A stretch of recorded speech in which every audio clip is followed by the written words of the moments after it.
नमस्कार दोस्तों, मैं धीरेन्द्र सिंह बाबा और बाबा की बात में आप लोगों का स्वागत है। और अगर वीडियो अच्छा लगे तो सब्सक्राइब कर दीजिएगा, बेल आइकन दबा दीजिएगा, लाइक कर दीजिएगा, शेयर कर दीजिएगा और कमेंट भी कर दीजिएगा। ये घास है, घास, और ये है खुरपी। यहाँ पे खुरपी बोला जाता है उत्तर प्रदेश में, और कहाँ बोला जाता है मुझे मालूम नहीं, मगर हमारे यहाँ खुरपी बोला जाता है। ये किसान का एक छोटा सा हथियार है जिससे वो अपने खेतों का सुरक्षा करता है। छोटे छोटे घास को निकाल के फेंक देता है जिससे कि उसका फसल अच्छा होता है। मैं एक्चुअली बोलना ये चाहता हूँ आप लोगों से कि ये मक्का है, देख लीजिए, ये मक्का है और ये धान है, दिखाइए, ये धान है और वो पानी का ट्यूबवेल है जहाँ से पानी दिया जाता है। जी देखे आपने। तो अब खेती का समय आ गया है, लोग अपने अपने खेतों में तैयारी कर रहे हैं। धान का बीज, धान मतलब चावल का बीज डाल रहे हैं ताकि वो तैयार हो, आगे आने वाले महीनों में उसको लगाया जाए।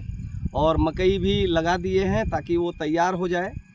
और मक्के से बहुत कुछ फ़ायदा है, जानते ही हैं आप लोग। यहाँ तक कि आज फास्ट फूड में भी मक्का यूज हो रहा है, घर में यूज हो रहा है, खाने में यूज हो रहा है, अपने पशुओं को भी लोग दे रहे हैं खाने में। ऐसे बहुत सारे फ़ायदे हैं या बहुत सारा यूज है उसका, वो उतना डेफिनेशन में नहीं दे पाऊँगा। और मेरा मोटा है कहने की जो बातें हैं वो ये कि जो किसान भाई हैं हमारे, वो अपने अपने खेतों में तैयारी कर दिए हैं, खेती की तैयारी करने लगे हैं। और आने वाले महीनों में हर खेत यहाँ पे जो सूखा है वो लहराने लगेगा, हरा भरा हो जाएगा, बहुत अच्छा लगेगा। और किसान अपने खेती को, अपने फसल को देख के बहुत खुश होता है। अब सबसे इम्पोर्टेंट बात कि जो हमारा भारतवर्ष है वो खेती में पूरे विश्व में सेकंड नंबर पे आता है।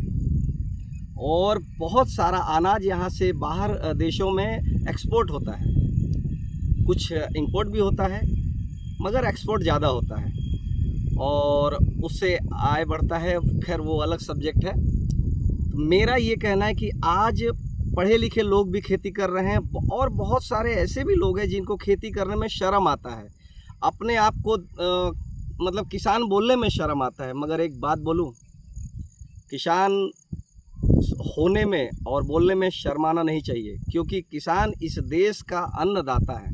ज़रा सोच कर देखिए आप लोग, अगर खेती ना हो, मान लीजिए कोई खेती ना करे, सब लोग नौकरी करे, बिजनेस करे अपना, अगर खेती ना करे तो अनाज कहाँ से आएगा? और अगर अनाज नहीं आएगा तो इंसान ज़िंदा कैसे रहेगा इस धरती पे? जब ज़िंदा नहीं रहेगा तो ये सारा ऊंची बिल्डिंगें, इमारतें और ये डेवलपमेंट सब धरा का धरा रह जाएगा। इसलिए दोस्तों, अगर आप लोगों के पास खेत है और आपके पास समय है या आप उस व्यवस्था में बंधे हुए कि अपने गांव आ सकते हैं, तो खेती ज़रूर करें। और अगर नहीं कर सकते हैं तो कोई प्रॉब्लम नहीं, आप जहां पे सेट हैं, जहां पे कमा रहे हैं, खा रहे हैं, कोई प्रॉब्लम नहीं है। मगर किसानों का सम्मान ज़रूर करें। अगर आपको पैर में मिट्टी लगा हुआ व्यक्ति मिल जाता है तो आप उसको, कपड़ा गंदा है तो दूर ना करें, बिकॉज वो किसान है और वो ही है जो अपने शरीर को गंदा करके आप लोगों तक खाने के लिए निवाला पहुंचाता है। तो बहुत बड़ी बात है, सोचने के लिए, मतलब बहुत ऊंची बात है। मैं उतना बोल भी नहीं पाऊंगा जितनी ऊंची बात है।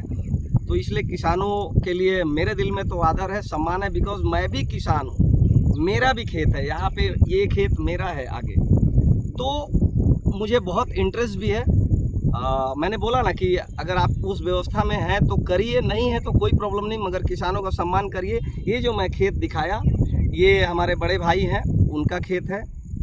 लेकिन ये हथियार जो मैंने दिखाया, ये सारे किसानों के पास होता है। उनका कुछ हथियार होता है, कुदाल बोलते हैं, फावड़ा बोलते हैं, फरुआ बोलते हैं जो, और ऐसे सब है। फाइनली हथियार होथियार की बात नहीं है। आप लोग किसानों का सम्मान करें, आदर करें और उनका रिस्पेक्ट करें। और उनको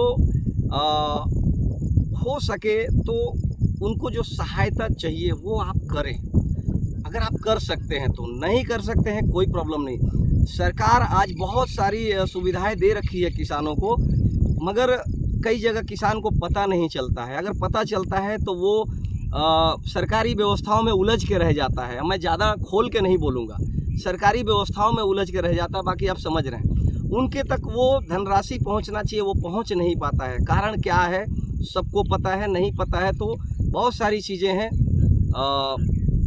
बोलना नहीं चाहूँगा।